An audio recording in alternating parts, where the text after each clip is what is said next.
How's it going, Becca? I am doing fantastic. How are you, Ben?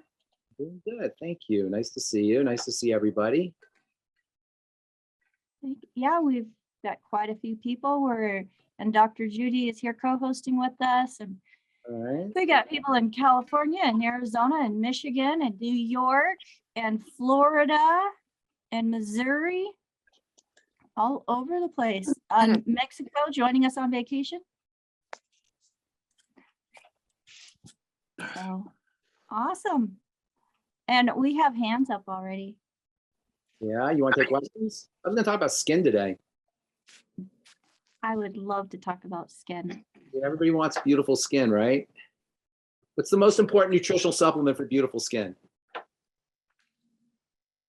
Water. It's not a nutritional supplement. Vitamin C. And water, by the way, is really misunderstood when it comes to skin health. How many of you guys have heard that when you have dry skin, you should drink more water? How many people have heard that? Yes. How many people have had their dry skin go away when they drank more water? Nobody, ever. It's the stupidest thing people say. No. Nobody would ever have dry skin anymore. Here's another dumb thing that we do, and I hope I don't mean to insult anybody here, but here's another crazy thing we all do when we have dry skin. What do we put on our skin when we have dry skin? Lotion. Lotion. We sell almost $500 million a year in moisturizing creams every year. $500 million in moisturizing creams every year. How you think with all that moisturizing cream, nobody ever have dry skin again? How many people have dry skin? Everybody. What's the definition of insanity? Doing the same thing over and over, expecting a different result.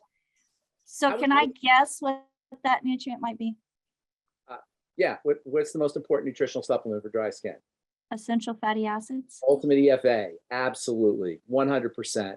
And unless you're supplementing with your ultimate EFAs, you're going to be deficient because you can't get it from food.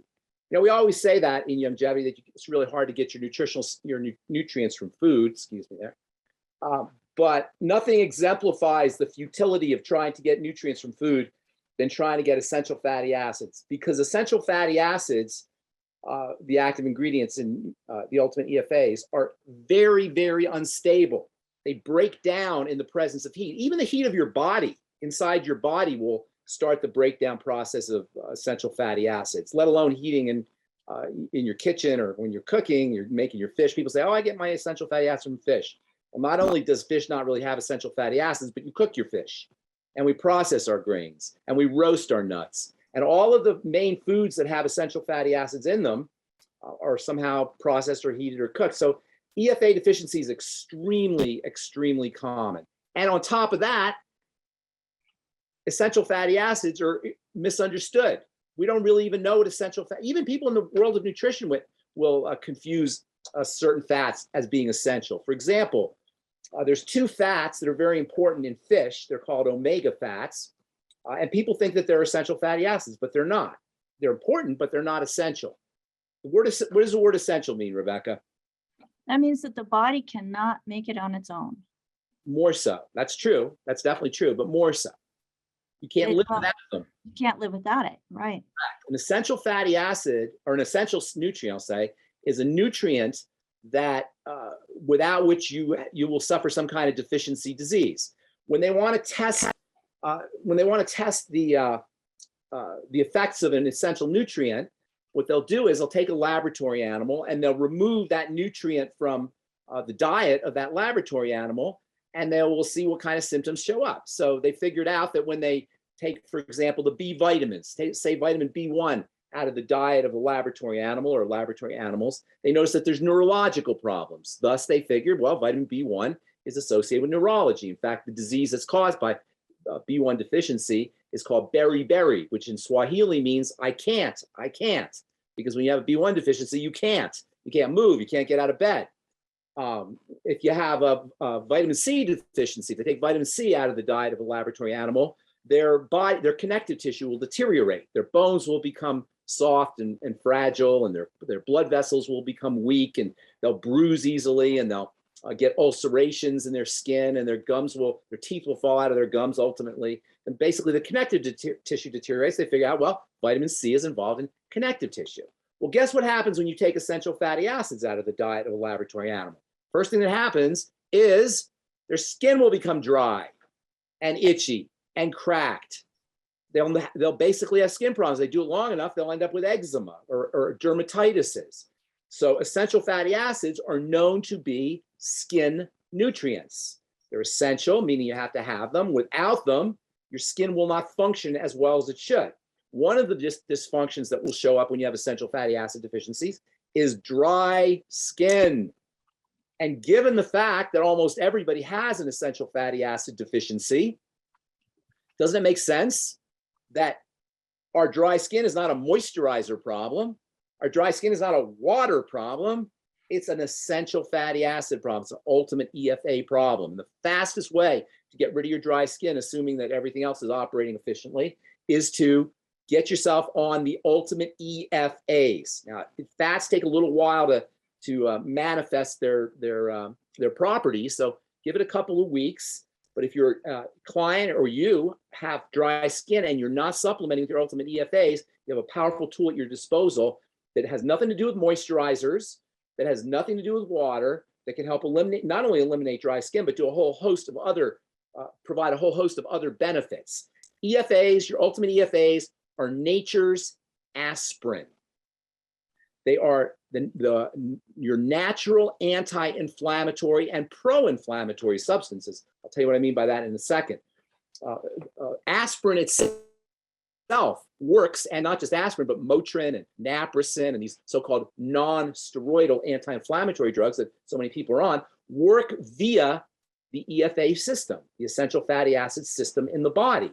So drug companies make drugs that will modify the EFA system in the body. But of course, when you start to artificially and pharmacologically control this very important biochemical system, the EFA system, you end up with a whole host of side effects. And indeed, aspirin has a whole mess of side effects. Motrin has a whole bunch of side effects. Even Tylenol has a bunch of side effects. And these are seemingly the more benign of our pharmacopoeia, the more benign of the drugs that we take. They still come replete with side effects like kidney toxicity and liver toxicity, et cetera.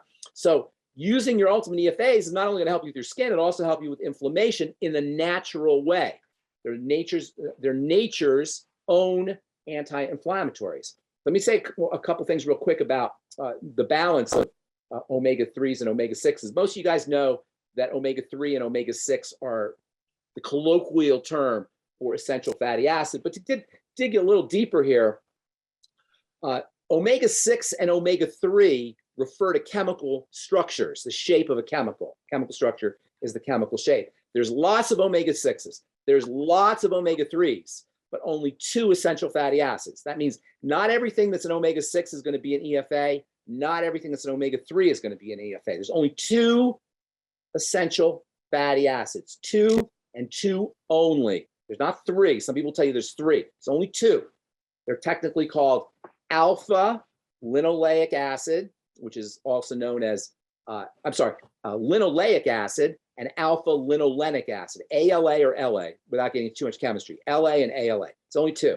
Omega-6s, sometimes nutritionists, a little knowledge is a dangerous thing. Sometimes nutritionists who have a little knowledge will tell you, oh, don't take your omega-6 essential fatty acids, your LA, because it's pro-inflammatory. We get too much of those. Anybody heard that? Have you heard that, Rebecca? We get too much omega-6. We get too much LA. It's pro-inflammatory. Bad chemistry. That's only somebody who doesn't understand the chemistry of EFAs will say that. Because as it turns out, you actually need more LA than you do ALA. Your body has more of the omega-6 in it than it does the omega-3. So any nutritionist or any healthcare professional tells you not to use omega-6s because they're pro-inflammatory, tell them to go back to biochemistry class. They need to review their biochemistry, especially for the skin. There's way more LA omega-6 in the skin than there is ALA omega-3 in the skin. LA is pro-inflammatory, and that's where it gets its bad rap. Say, oh, it'll cause inflammation. No, it's not going to cause inflammation. It is pro-inflammatory, though, and what that means is it will start the inflammatory process off But the inflammatory process is a prerequisite for healing. You cannot heal without starting the ball rolling with inflammation. Inflammation triggers healing.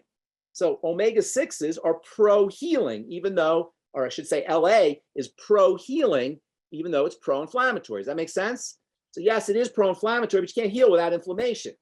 Inflammation is the first step in the healing process.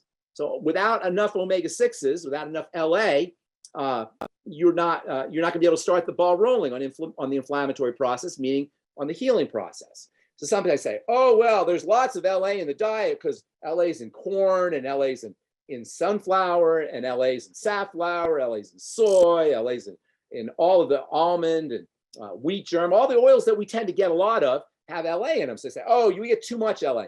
Wrong. We do not get too much LA because we process our oils. We cook our oils. So yes, you're going to get the oils that should contain the LA in abundance in the standard American diet, but because of processing and heating and cooking and all the different ways that we prepare our omega-6 rich oils, or LA rich oils, we're not getting those either. So people are deficient in all of them. LA, and both of them, I should say, LA and ALA, and it doesn't matter the kind of oils that you eat. The fact is that most of the oils that we eat are highly processed. Now, let me just say make a quick digression here. There is, you guys have all heard how you don't want oil, you don't want to eat, you don't want oils. I think is that the conventional wisdom that I'm hearing lately? No, you don't want processed oils. You don't want cooked oils. You don't want heated oils. And when a doc and other nutritionists talk about that, what they really mean is the processing of oils is the problem. It's not the oil itself, it's the processing. Now, there is possibly it might not be a great idea to have a lot of oil because the human body did not evolve with a lot of oil. The human body evolved by eating foods that contained oil, but not by eating straight oil. So you gotta be a little bit careful with eating straight oil, but the real problem is the heated oils and the processed oils and the fried oils and the cooked oils. Do you ever wonder why we seem, as a culture, we seem obsessed with fried foods? I mean, do you ever watch the Food Channel, Rebecca? I used to watch it all the time. Right? Everything sauteed. Yeah, Everything. everything. Oh my French. God, the deep fried foods that we will eat. We will deep fry anything. There's deep fried insects that people eat, deep fried crickets people eat, deep fried Twinkies, deep fried Snickers bars. Why is it that human beings, at least Americans, are obsessed with deep fried foods? I mean, French fries are like a national food. If we put our national food on a flag, it would be a French fry. That's our natural food. Our national food is the French fry. That's where most Americans get their vegetables from. So what is it about fried foods? Well, human beings need fat. And because we don't get enough fat in our diets, good quality fat, we're constantly craving fats. So if you want to get off of fried foods, or you want to get off of processed fats, or you can't get enough fatty foods, get yourself on the ultimate EFAs or the ultimate EFA plus. It's the best way to wean yourself off of fat cravings. In fact, you'll notice it within a couple of weeks that once you start supplementing with your ultimate EFAs, your fat cravings tend to diminish. So you get skin benefits, you get benefits for fat cravings, you get benefits for inflammation and joint problems and any kind of inflammation. And EFAs are almost like a cure for menstrual problems, for what's called dysmenorrhea, menstrual pain, heavy cramps, bloating, all heavy periods, bloating, cramps. All of these are symptoms that will start to disappear once you get yourself on your ultimate EFAs. Given the fact that the ultimate EFA, that EFA deficiency is probably the most common of the nutritional deficiencies, certainly it's in the top 3 or 4 of nutritional deficiencies, you can become a hero by suggesting or putting somebody on ultimate EFAs or ultimate EFA plus when they're dealing with some kind of health issue. As far as the skin goes, dry skin, itchy skin, eczema, dermatitis, sensitive skin, rashy skin, all of these are skin issues that your ultimate EFAs can address. And you can take a lot of ultimate EFAs, by the way, like 9 or 12 or even 15 of them a day. If you take your ultimate EFAs or really any fatty foods, but especially your ultimate EFAs, and you notice that you don't feel good, or sometimes people say they repeat on me. Have you ever heard people say they repeat on me? They burp them up. They feel like they're tasting them again when they come back in their mouth. When they come back in the mouth, if they can taste a fishy taste or a fatty taste in their mouth. You need some enzymes, ultimate enzymes, and probably you want to start supporting your liver and gallbladder and supporting bile health using things like the ultimate enzymes from Longevity, which have not just lipase, which is enzymes that help you digest fats, but also bile salts. Bile is one of nature's one of the body's most important fluids, and it doesn't get anywhere near the press that it should, or the kudos or the props that it should, unless you're listening to me, because I absolutely love bile. Bile is important for not just for helping you digest fats, but it's also important for detoxification, especially detox. Everybody always wants to know about detoxification, detox.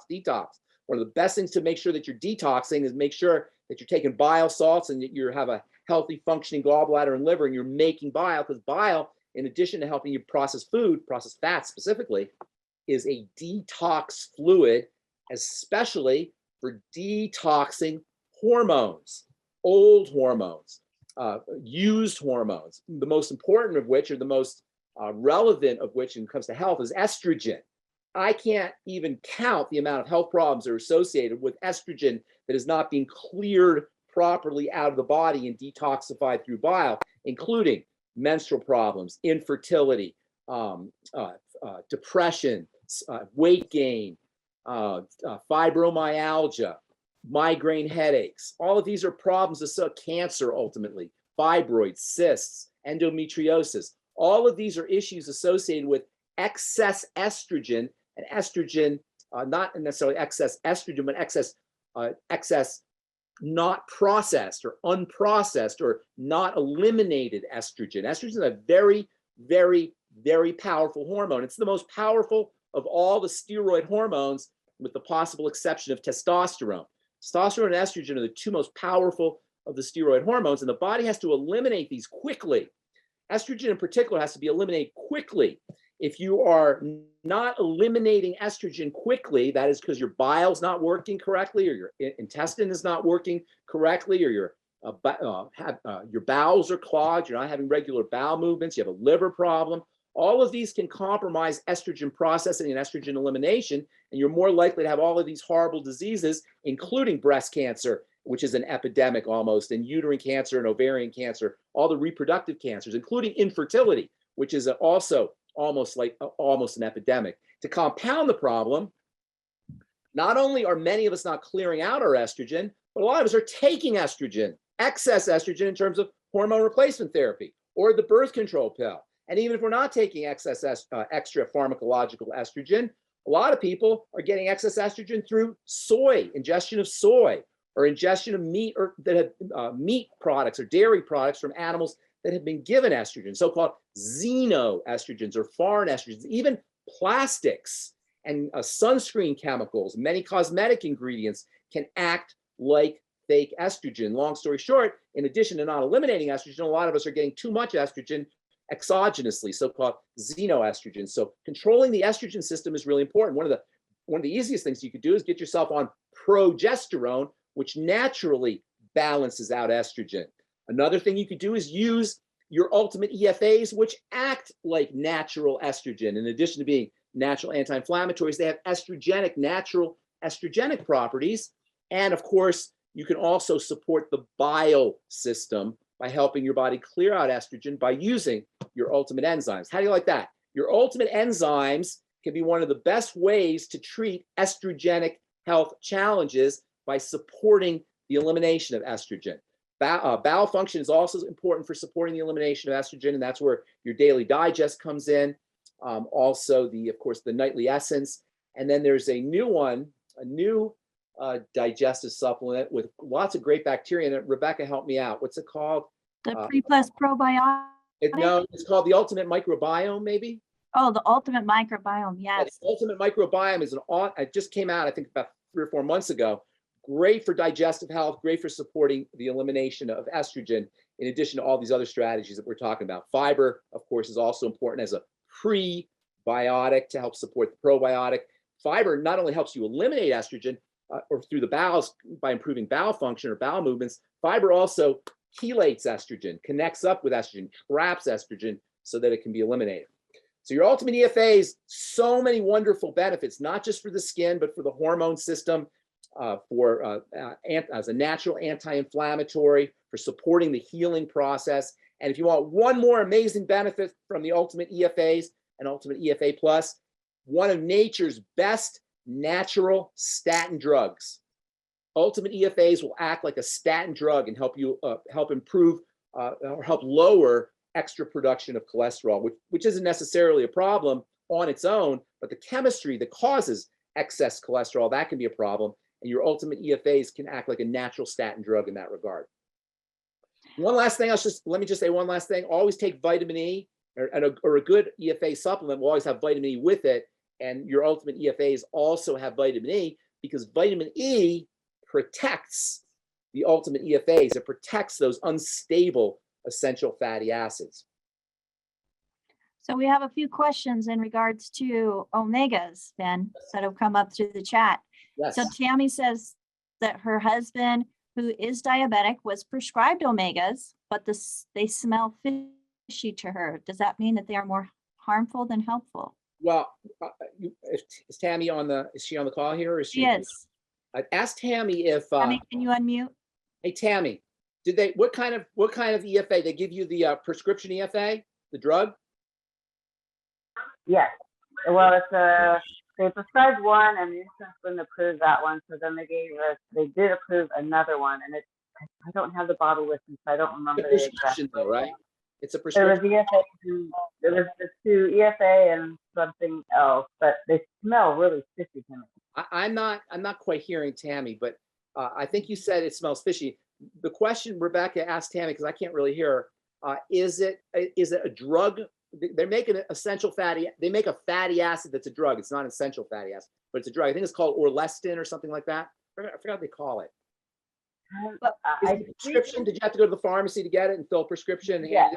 All right. Yeah. That's a drug version of a omega fat. It's not an essential fatty acid. It's not an EFA, if it's the one I'm thinking of. The drug companies are so, one of the things that EFAs do because of their anti-inflammatory benefits is they're very important for heart function. And everybody knows that. Even drug companies know that. The problem is they're cheap, and drugs companies can't patent omega fat, essential fatty acids. They can't put a patent on them. So drug companies are smart. They got PhDs there. They got really smart marketers there. So they say, okay, we'll just take that essential fatty acid that's found in fish, or that fatty acid that's found in fish, and we'll tweak it, and then we can patent it, and then we can do some studies on it, and we'll sell it for $100 a bottle or $120 a bottle. It's ridiculously priced. Right? That is not an EFA. That's a drug version of fish oil, and that's why it smells like fish, probably. But if it shouldn't smell like fish. If it smells like fish, it's probably not something that you want to take. If it smells in the capsule, or does he smell fish after he takes it, or is it in the bottle? So I smell it, and I've tried taking. I would take the EFAs as well too. I just thought, well, if they're going to prescribe it, I'll add it to what we're taking. And so I was just using them along with the EFAs. But when I go to take it, I think it tastes and smells horrible. He doesn't really notice it. I would use. You're not going to get essential fatty acid benefits from this. Yeah. The drug version is used for the heart, for cardiovascular health. That's why they prescribe it. But you're not going to get all those other benefits for your skin and for arthritis and for fat cravings and all these other things that we talked about, female health. You're not going to get those benefits. You're going to get heart health benefits perhaps because it's selected. They bent the molecule so it's specific for the heart, but it's not an essential fat. You're not going to get all the benefits. It's not a nutrient. It's not essential. It's a drug. Now, I'm not telling you what to do with your drugs. That's between you and your doctor. And by the way, I never tell anybody what to do with their drugs. That's always between the patient and their doctor. And it's not in my place to kind of stick my nose where it doesn't belong. That's between you and your doctor. That being said, I would be using the essential fatty, your ultimate EFAs or your ultimate EFA plus with this drug if you're going to take the drug. I should tell you, there's one more thing in the ultimate EFAs and EFA plus that's not essential. And it's a very special fat that is highly anti-inflammatory. especially for skin problems and for female health problems, called GLA, which you may have heard of, gamma linolenic acid. And this GLA is stupendously valuable, almost to the point where on its own, even without, it's not essential, your body can make it, but even without ultimate EFAs, just GLA alone has some really, really nice health benefits, especially for the skin and, as I say, for female health issues. You're not going to get any of those when you take the drug version, the pharmaceutical version. So if you're going to take the drug version, make sure you're taking your ultimate EFA or EFA plus with it, in my opinion. Okay, I'm going to look that up though. That drug version is really kind of bugging me now. There was two of them, and I wish I had the actual one, because the first one they declined, and I think that one might have actually been the prescription one. I think this one is actually fish oil, and it's probably a cheaper version of this, but it doesn't. I don't think it's quality. Did you need a prescription for it? We did. Then it's not But fish oil. You don't need a. It's called Loveza. It's called Loveza, and there's another one, new one called Omitrig. The one I was thinking of is called Loveza, and it's not an essential. Remember, I started off our talk here by saying that just because something's omega doesn't mean it's essential. Right. That's an omega-3, but it's not an EFA.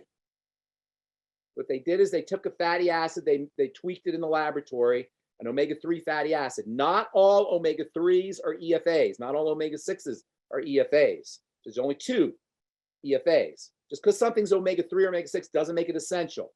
So what they did with Loveza came out a few years ago. And I remember when it came out, I thought it was really amusing. I was like, why would anybody take Loveza when they could take fish oil? Ask your doctor. Why would you take Loveza and not just take plain old ultimate EFAs? It's the same thing. But what they did is they tweaked it, patented it, and sell it to you for $100 a bottle, even more. It's like $130 or $140 a bottle. I mean, think about it. You get a little capsule of fish oil, essentially, pharmaceutical fish oil, for $140 a bottle.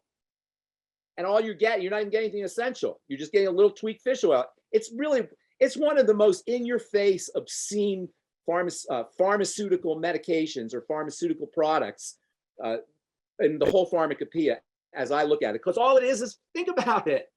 All it is the same stuff that's in fish, but with a little bend in it. And then they sell it to you for $140 a bottle.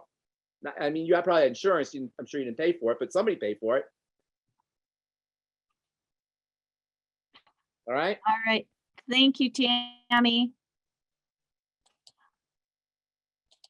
So the next question is coming from John. He says, is it true that EFAs also thin the blood? Yes, they absolutely do, which is a great thing. Anytime blood clotting is part of the inflammatory process. So anything that has anti-inflammatory process is going to thin the blood. That's why they give you aspirin.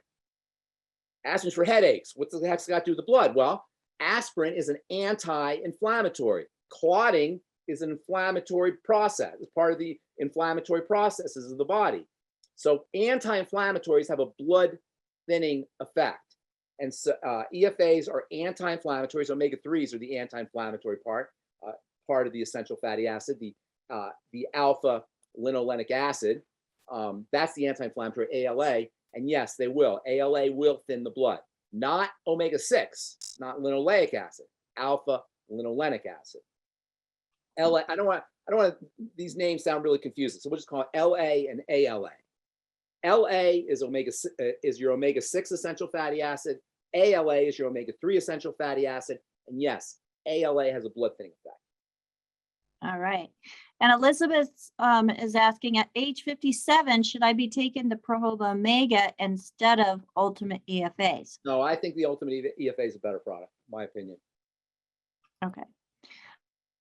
And then John has a question. When fasting 3 days or longer and drinking water only, should I take my longevity nutrients or stop them, including EFAs? Say that one more time. When fasting 3 days or longer and drinking water only, yeah, should I take my longevity nutrients? Fasting is to keep calories out of the body. So nutrients don't have anything to do with that. It's the calories that you're trying to keep out. Whether you take your nutrients or not, it's up to you. It's not going to hurt you not to take your nutrients for a day or two. If you're going along like 3 days plus, I would definitely take some nutrition, because you could end up without the micronutrients that you need to run the body if you go too long. It's not the end of the world not to take your nutritional supplements when you're fasting, but the point of a fast is to initiate a process in the body where it self-cleans. It's called autophagy or autophagy, some people say. This is a self-cleaning process. It's like if you clean, if you want to clean your blender, you could put soap and water in there and just run it without any food. That cleans, or your dishwasher. You can run your dishwasher without any dishes in it. That self-cleans the dishwasher. If you let your body do all its biochemistry without putting food in it, it has that same kind of self-cleaning effect.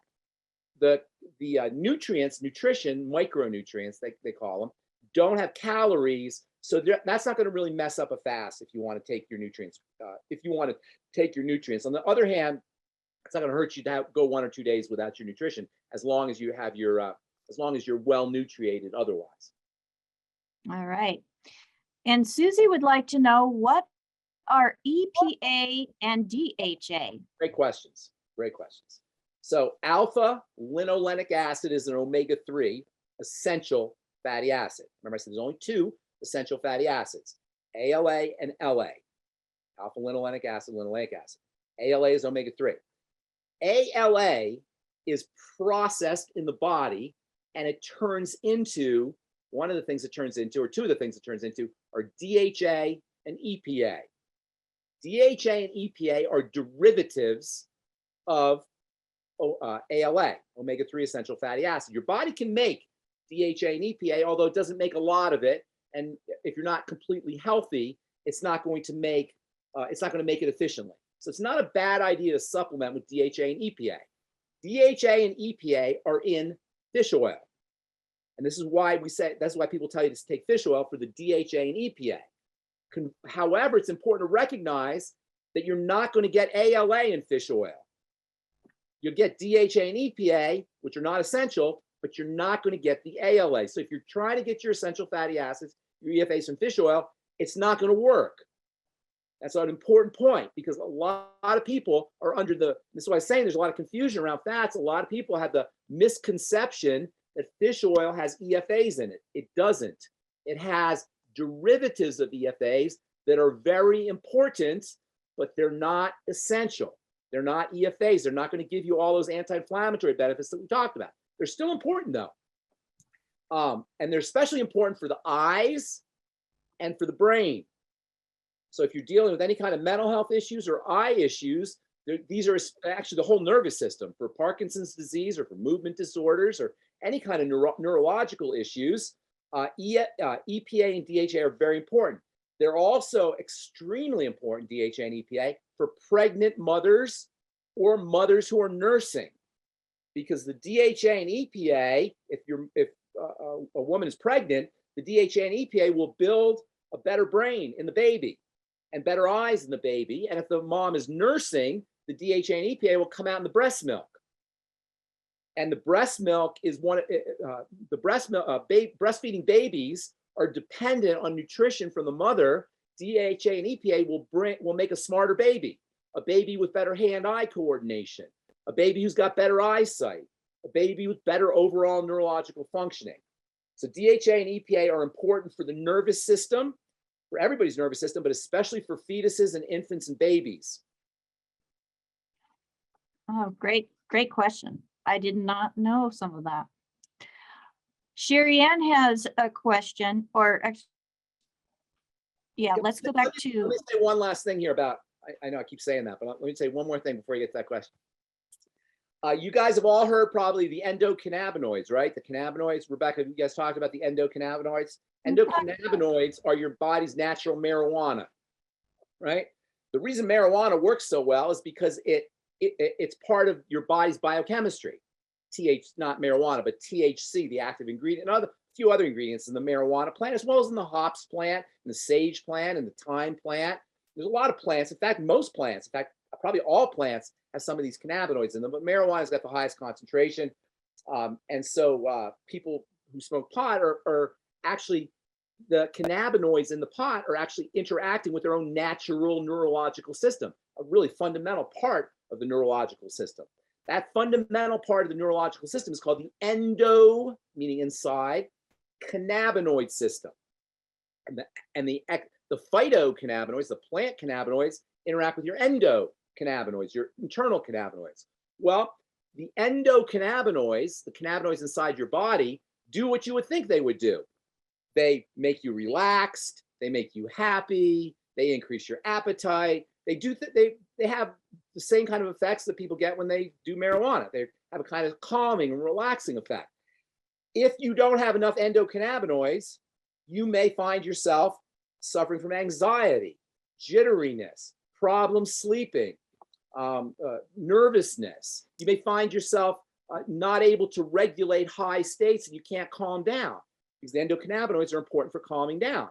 The endocannabinoids in the body can become deficient. You can have an endocannabinoid deficiency state. People who are deficient in endocannabinoids are more prone towards issues involving anxiety. Well, guess what? The endocannabinoids that your body naturally makes come from EFAs.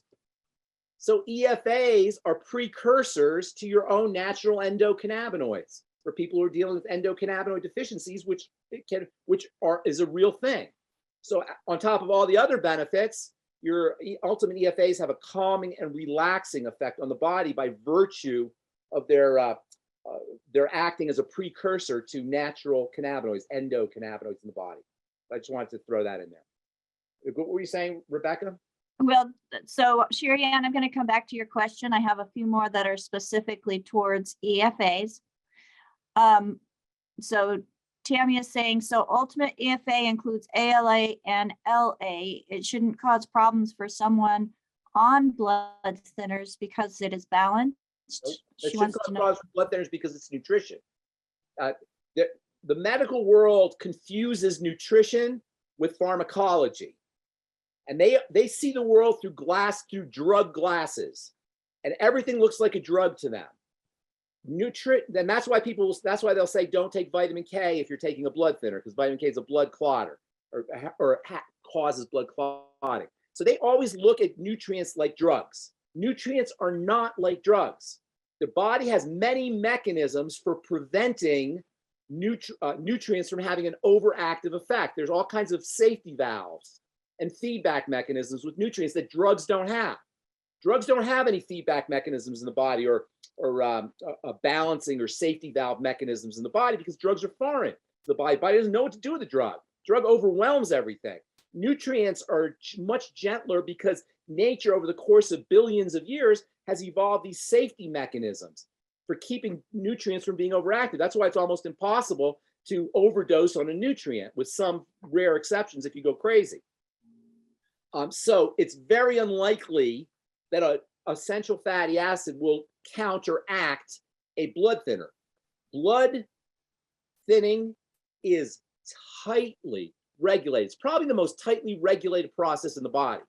The body controls the thickness of the blood very, very, very carefully. That's why blood thinners are among the most deadly of all drugs, because in order to control the thickness or the thinness of the blood, you've got to have major chemistry, major pharmacology, major poisoning and toxicity of a fundamental system in the body, because the blood consistency and viscosity is so tightly regulated. It's next to impossible for a nutrient like an essential fatty acid, which is like, it's like mom's apple pie compared to Darth Vader, like your grandmother compared to, some evil entity. It's impossible for that to happen, for a nutrient to have that kind of property that will overwhelm a drug. A drug is massively powerful, relatively speaking, compared to a nutrient. And that's the real problem with drugs. You're trying to, with a nutrient, you're like petting the body into doing something. With a drug, you're hammering it. So, it's like comparing petting a cat to hammering a nail. If you try to hammer your cat, you cause a big problem. If you try to pet a nail, nothing's going to happen. So a nutrient is like petting. A drug is like hammering. And there's no way petting is going to counteract a hammer. All right, that's a great analogy. Thank you, Ben. So Tammy did say that the original prescription was lycosapent, like Spell it. ICOSAPENT. The I might be an L. Say it again now. So it's LCO. No, not LCO. That doesn't sound. That doesn't sound right. So let's try ICO. ICO. SAPENT. Icosapentin. That sounds right. Is it icosapentin? Yeah, no. It's, remember somebody asked me about DPA and DHA and EPA? Yes. EPA is a derivative of fish oil. It stands for eicosapentaenoic acid, EPA. Eicoso, which means 20, pentanoic, which means 5, acid. It's got 25. Well, I don't want to get too much into the weeds here, but the name of molecules tells a chemist how it's structured. Eicosapentaenoic acid is a long chain with 25 carbons. So that's why these words actually make sense, believe it or not, to a chemist. Now, EPA, eicosapentaenoic acid, is natural. Is that what they gave? Is that what she's saying? They gave her EPA, eicosapentaenoic acid? So that was the original prescription that was declined, and now her husband is on omega-3 ethyl esters. That's the drug. That's the drug. Omega-3 ethyl esters is the drug version. EPA is the fish version. Okay, so with the ethyl esters, you'd have DHA and EHA? No, the omega-3 ethyl esters are a manipulated form of fish oil, of omega-3. Okay. Eicosapentaenoic acid, EPA, that's a natural one. Now, omega-3 ethyl esters, they're called Lovesa. And that's the one that I was talking about earlier that they sell for a lot of money. But you get the same benefit from fish oil, from your ultimate EFAs. I'm not telling you what to do. You're on your own. The doctors will feel, in fairness to the medical people, they say, well, this has been tested. This has been studied. But of course, they don't tell you that the drug companies were the one who tested it, and they're the ones who studied it, and they're the ones who funded the research. So, you got to take it a little bit with a grain of salt. Right. Okay, so the next question is coming from John, and he asks, if you are a male, should EPA amount be higher than the DHA? No. Is it dependent on gender? No? Okay. No. And then I wanted to ask, we have 3 hands up. So Bruce, Scott, and Incal, are your questions in regards to essential fatty acids? And you can shake your head yes or no. No, no. And whenever Incal comes on, yeah, no. Okay. I just want to make sure we get all the EFA questions together. Thank you so much, gentlemen. And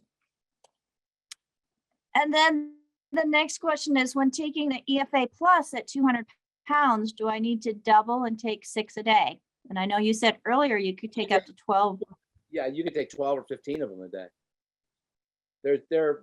It's really very difficult to take too many unless you swallow the whole bottle, but there's really no toxicity to them. Okay. So with that being said about skin and them being essential to have healthy skin, will they help with wrinkles and the crepiness? Yeah, in the long run, but it won't be an instantaneous thing, because by the time you have wrinkles, that breakdown process has been proceeding for a long time. But in the long run, EFAs act like epigenetic factors.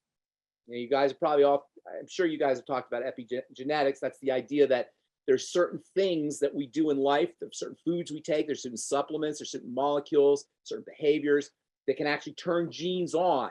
It turns out that EFAs are like that. EFAs turn on the genes that make proteins, including collagen. So yes, the EFAs are a vital part of collagen production. Wrinkles are caused by a breakdown in collagen production. So among other things, the ultimate EFAs and EFA plus are important for the production of collagen. Of course, you got to have collagen, you got to have the collagen peptides, you got to have vitamin C. There's a whole bunch of other things you need. But yes, that your ultimate EFAs are anabolic. They're building in the sense they turn on the production of proteins like collagen. So in your opening question, what nutrient was most needed for the skin? InCal said collagen, It's not a nutrient.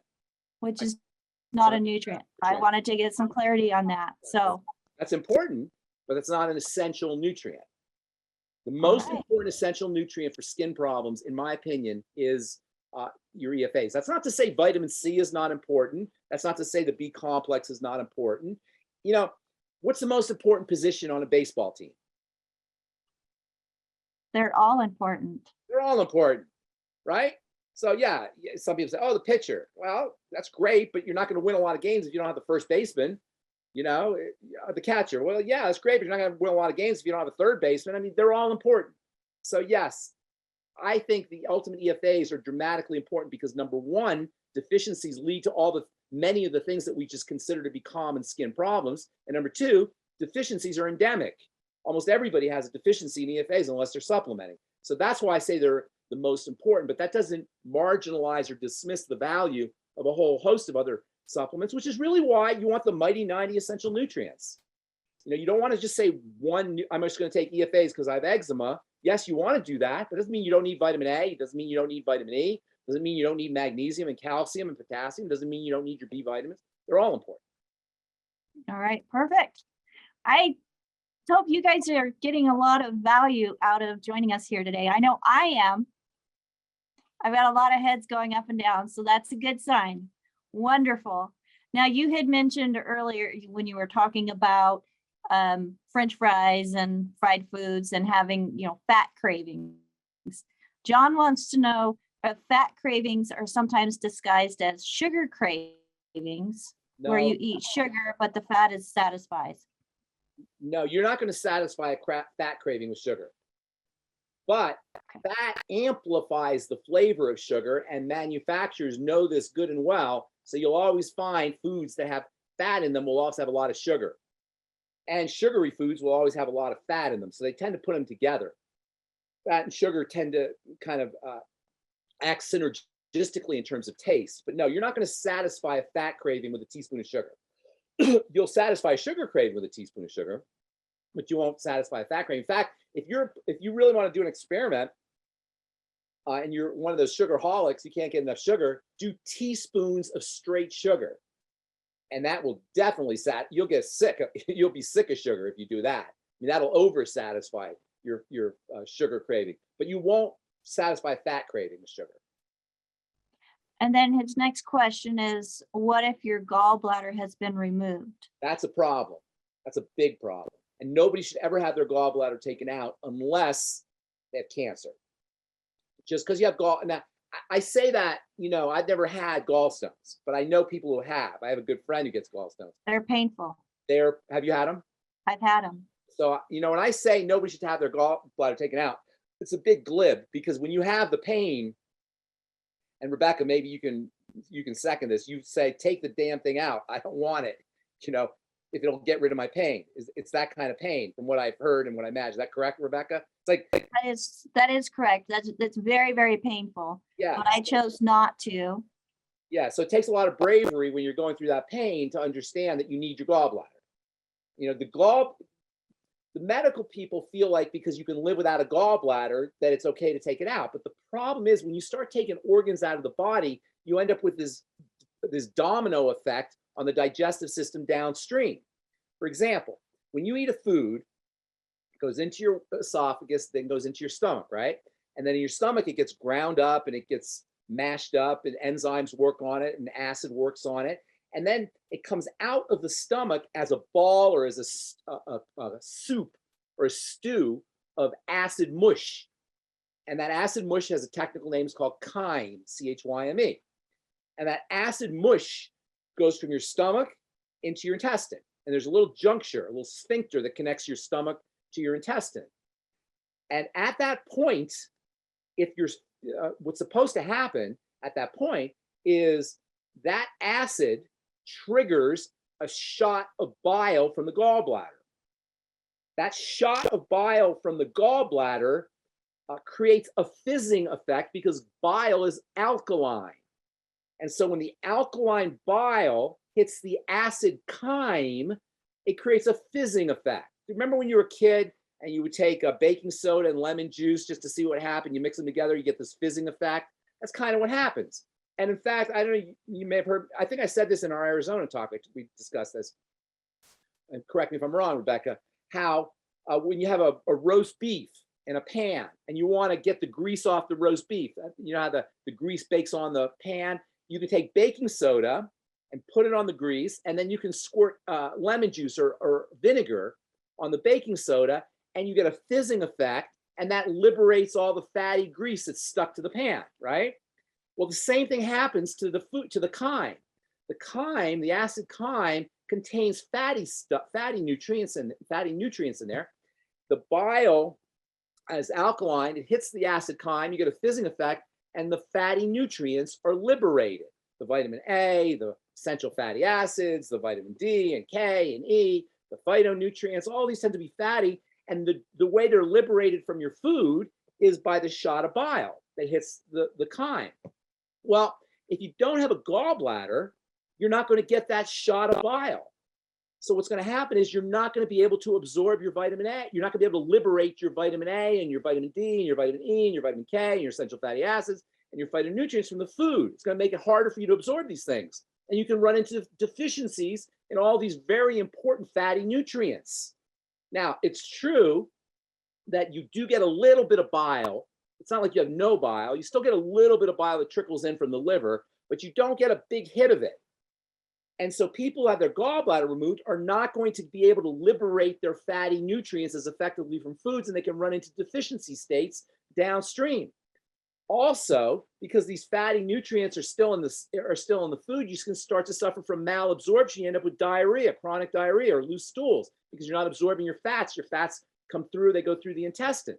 So it could be a big mess for all of the things that all of these nutrients are responsible for, including skin health, cardiovascular health, intestinal health, immune system health. All of these fatty nutrients are important for all these functions. So for gallbladder, if you have a gallbladder removed, it is extra important that you replace the bile that you should be getting by using using your ultimate enzymes with meals, less than granules with meals. Apple cider vinegar can help with meals. Make sure you're using your daily digest or your ultimate EFAs, your ultimate microbiome, or all three together. It becomes extra important to focus on digestive health so that you can make sure you are liberating those, excuse me, those fatty nutrients. And also it wouldn't hurt to start using extra fatty nutrients too.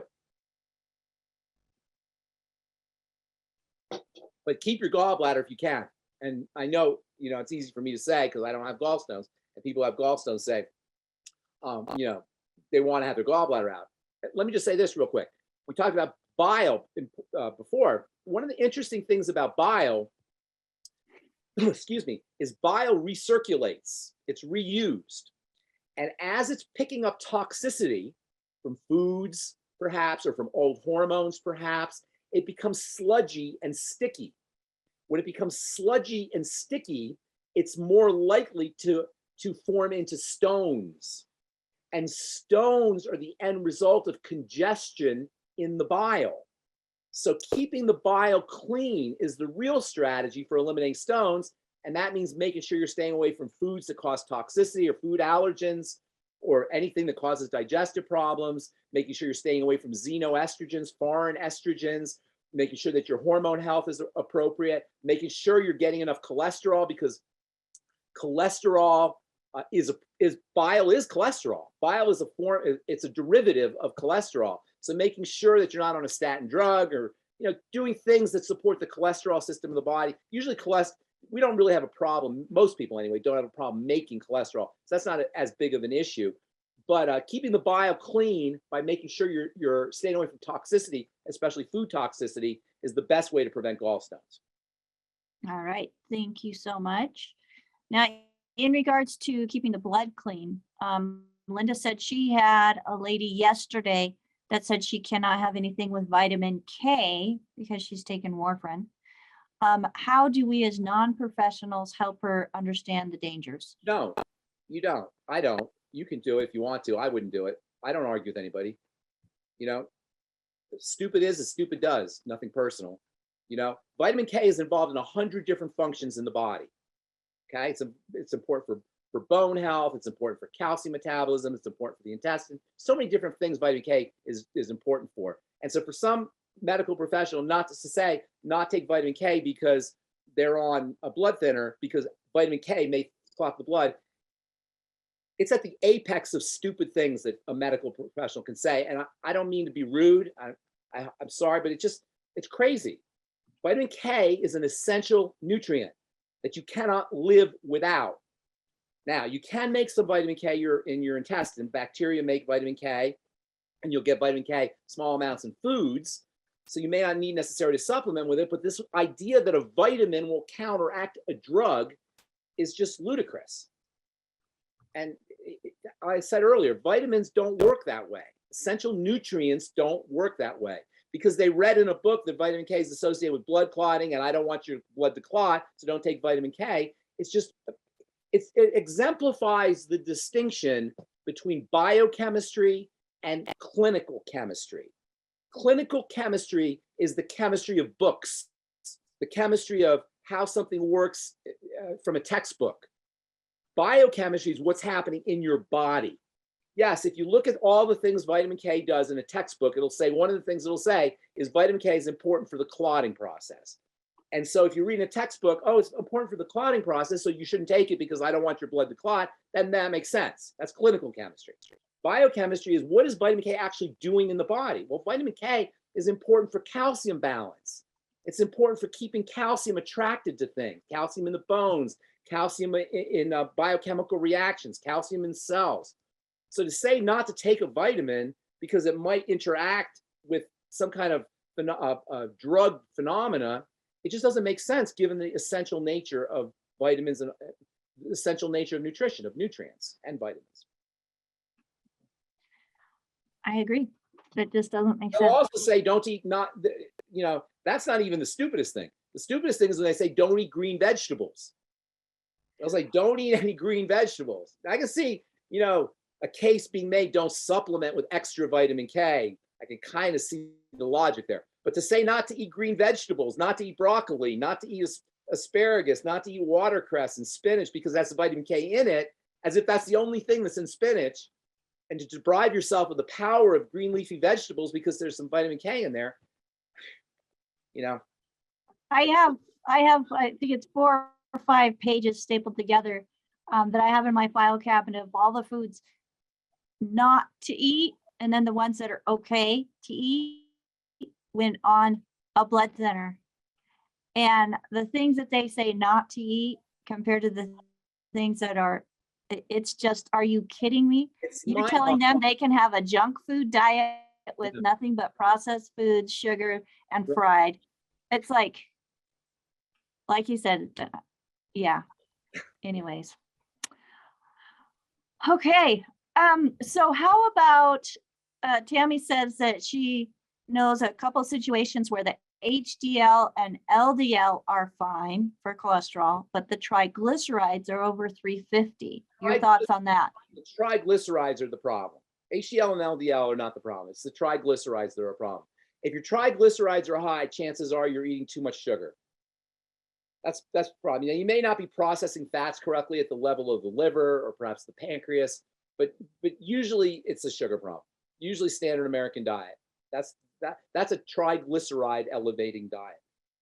And the best thing to do is things like eliminating as much of the sugary foods and the starchy foods as you can, but also nutrients like the sweeties, for example, chromium, vanadium, the B vitamins, beyond tangy tangerine. Your ultimate EFAs are natural ways to lower triglycerides. The most important though is to reduce your caloric intake and especially the calories that are derived from sugars and starches. All right. Perfect. Well, I think that covers all of the questions in regards to EFAs and blood thinners and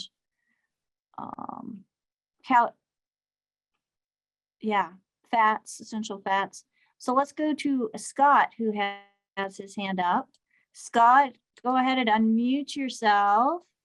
Hey, Pharmacist Ben, can you hear me okay? I hear you great, Scott. Thank you. Good, I've talked to you before. I'm a kidney transplant recipient, All right. and I'm on the Wallach program. It's been very helpful. Good deal. But the two drugs I'm on, mycophenolate and cyclosporin, I want to get off this cyclosporin. It's a carcinogenic substance. It's a very, I don't say carcinogenic, but it suppresses your immune system. Well, it's listed on the list of carcinogenic. Well, yeah, that's true. All drugs are going to have some ultimately going to. Here's the thing about carcinogenesis. Yeah, Carcinogenesis is anything that puts a stress on your cells. yeah, A cancer is really a cancer cell. So we call it cancer, but it's really a cancer cell.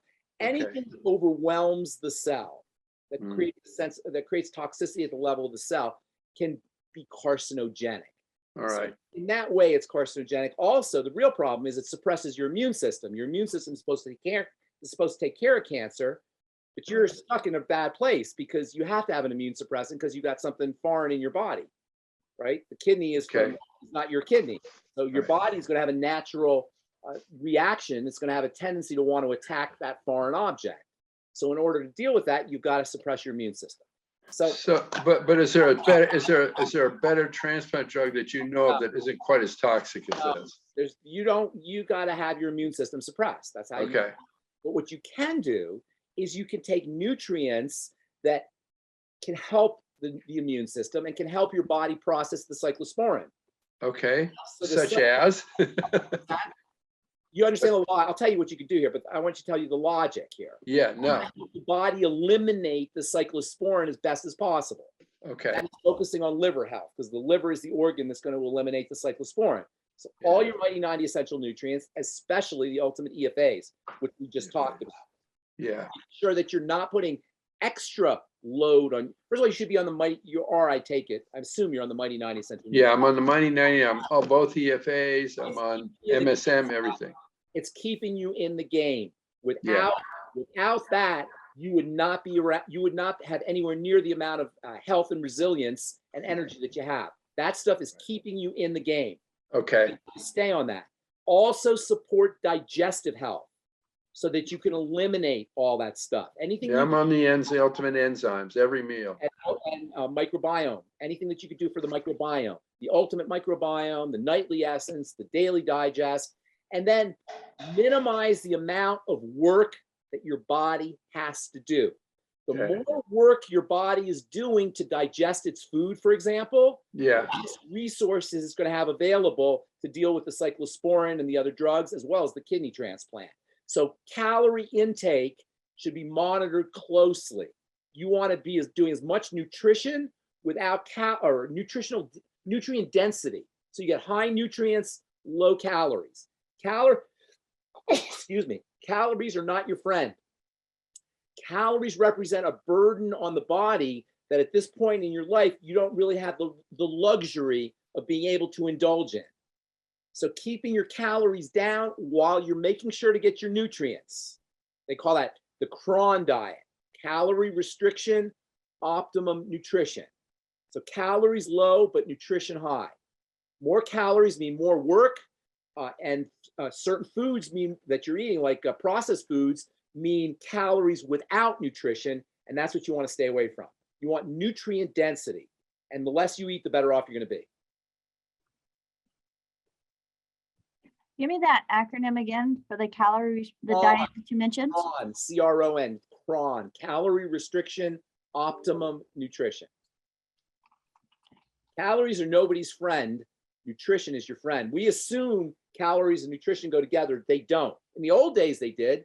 You know, when we were evolving and eating woolly mammoth or whatever we ate on the African savannah back in the day, then you got calories with nutrients. But today we get lots of calories and not a lot of nutrients. And that's almost the definition of a processed food. A processed food is a food that has lots of calories separated from its natural nutritional content. All right, thank you.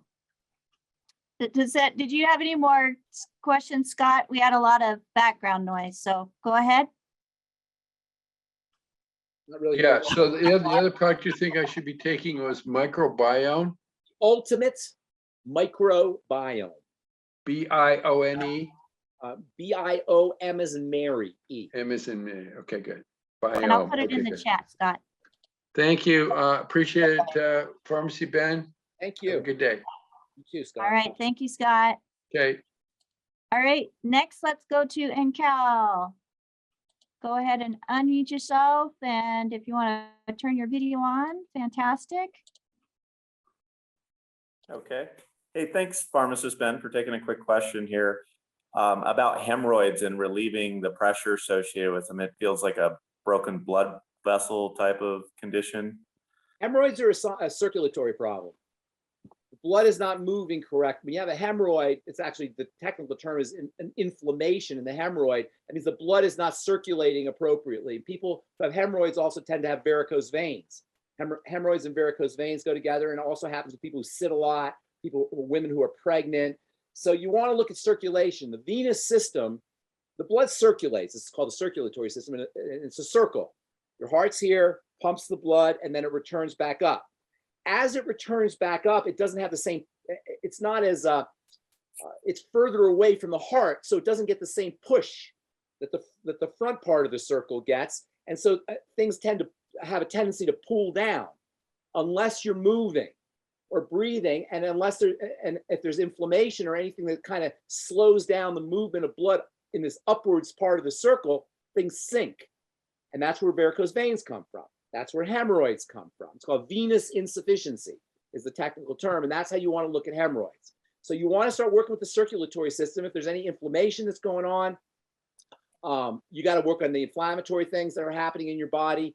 As I say, people who sit a lot, sedentary lifestyle can do it. So exercise, moving the body is one of the ways that the venous system is propelled, that the blood is propelled through the venous system, is through movement of the body. Also, things that thin the blood can help. Your ultimate EFAs we just talked about as having blood thinning effect. Vitamin E has a little bit of a blood thinning effect. Glucosamine, the glucogel caps will have a blood thinning effect. All of these, the glucogel caps, by the way, will help build connective tissue, and sometimes deterioration of connective tissue is involved because the veins are strengthened. The lining of the veins is strengthened by connective tissue. So when the connective tissue starts to deteriorate, things sink. It's harder for the blood to move upwards. So building connective tissue with the glucogel caps or maybe collagen peptides, vitamin C, as well as the ultimate EFAs, those can also help. So building connective tissue and moving or supporting the movement of blood through the circulatory system is how you want to look at treating hemorrhoids as well as varicose veins. Thank you very much, Pharmacist Ben. That's very helpful. Yeah, actually, now I think about it, the thing I hadn't been as strong on is the glucosamine last couple of months. Glucogel caps. Yeah, that's one of the neat little benefits of the glucogel caps is that they help not just with only with the connective tissue, but they also thin the blood. Okay, very good. And by the way, this product here, Xerafem, Yeah, highly recommended for females with strong hormonal issues. Talking about my friend had her gallbladder removed, and we were just talking about this as you're talking. yes. That's So a great. this has been incredibly helpful for her. That's really smart. Good choice, and thanks for bringing that up. I just remembered I read an article last week about glucosamine, the glucogel caps. It turns out that supplementing with the glucosamine, which is in the glucogel caps, has the same effect on increasing longevity that exercise does. And that's the circulatory system. I just read that this Monday, last Monday. Talked about it on my radio show. Thank you so much for all your information. You're so incredibly helpful. I learned so much from you. So thank you so much, Pharmacist Ben. Thank you. Awesome. Thank you. Thank you. I learn something new all the time too. So I'm not going to feel so guilty about not getting all my exercise in because I take lots of glucogel. No, nothing beats exercise. All right. Well, I'll keep the exercise going. A little bit. Let's go to Sherry Ann. Sherry Ann.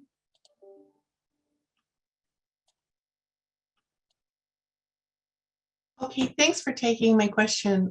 This is with regards to a client that wants to get off of a prescription drug for clonazepam. He's tried a couple of times. It's a really hard drug, prescription drug to withdraw from. Are they taking it for sleep or for headaches or seizures or? It was prescribed for restless leg syndrome. Oh my goodness. Yeah, clonazepam, you said, right? Yes.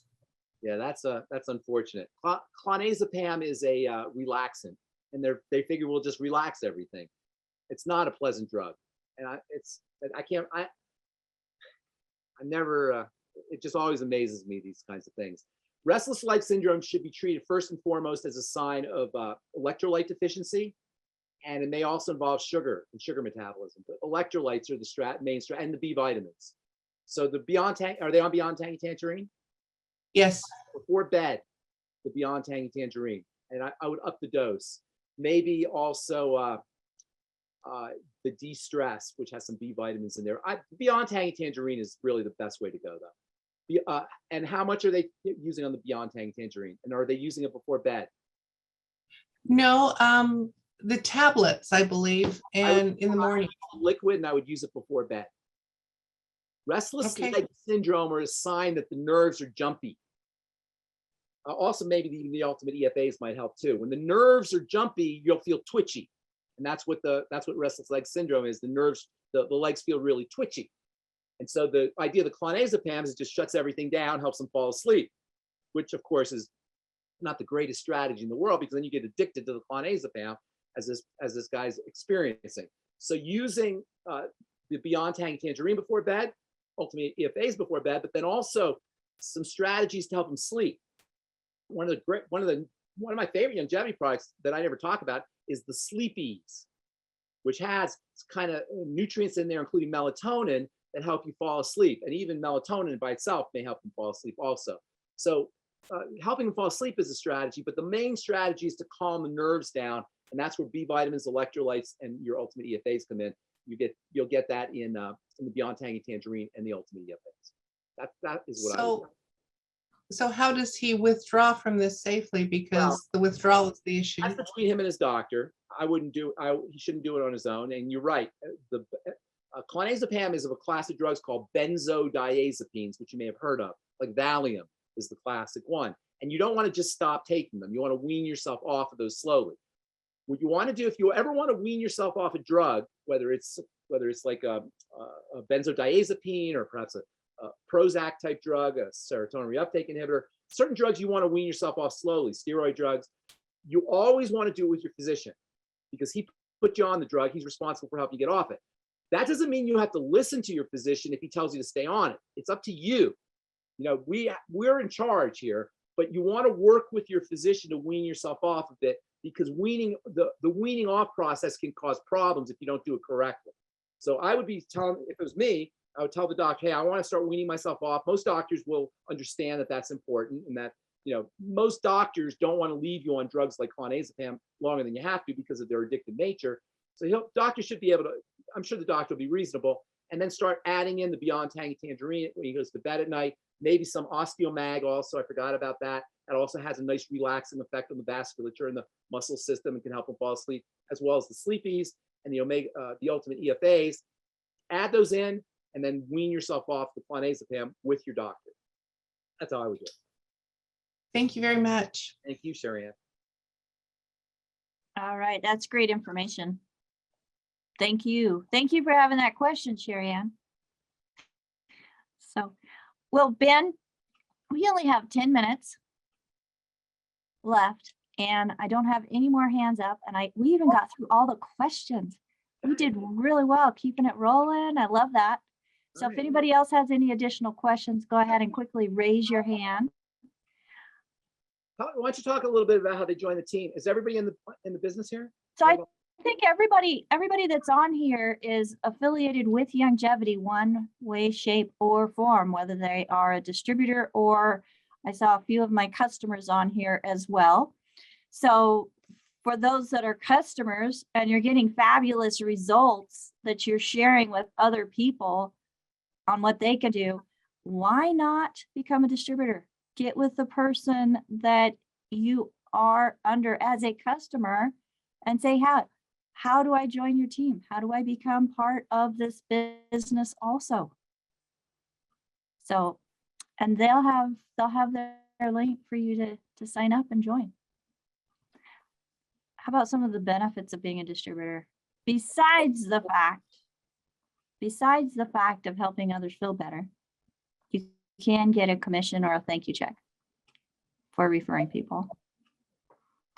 But I think one of the biggest benefits, Ben, is the community that we have. Yes, I totally agree.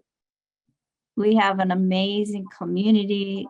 There, some of my best friends now are business partners, where we come together and help build each other up, and we develop together in self-development, personal development, business development, bounce ideas off of each other. We celebrate with each other. We work on challenges together. It's just absolutely incredible. And we get to travel all around and meet up with our business partners and have little conventions, little gatherings like we did in Arizona in April. I loved that. It's time for another one, somewhere warm. The next one, I'm coming to Washington. Oh, Washington's not warm, but yeah, I want you to come to Washington. It's not warm? Not yet. Linda Allen says Florida. Last time I was in Washington, it was brutally hot. Oh, well, maybe next month it'll be brutally hot, but I'm gonna be in Colorado next month. Oh, you are? Yeah. Okay, make sure you let me know. Oh yeah, we're gonna be at that, what is that, that mini regional convention that's going Where? on there. I didn't know about it. Probably in Longmont. Oh, okay. I'm sure I'll be there then. So, yeah. Right. Just for your knowledge, that's June 17th and 18th.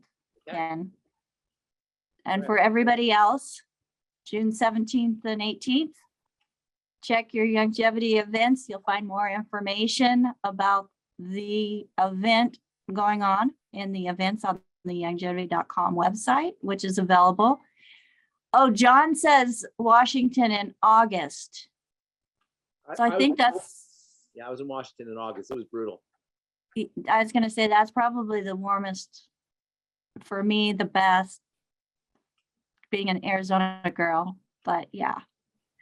So, and Susie says, we love you, Pharmacist Ben. Thank you, Susie. I appreciate Yeah. So, well, outstanding. I don't have any other hands. I don't have any other questions. Oh, Susie says Santa Cruz, California. Yes, Susie. I talked to a lot of people in Santa Cruz. Let's go to Santa Cruz. that. All right. All right, guys. Thank you, Let's do Rebecca. it. Thank you, everybody. You're welcome. Thank you, everybody, for joining us with Q&A with Pharmacist Ben and myself, Rebecca Dukes Kozak.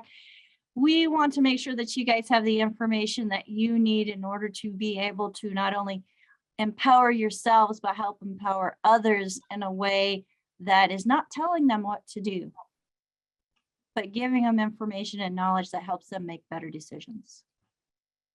All right. Thank you, everybody. Bye for now. Thanks, Pharmacist Ben. Thank you, everybody.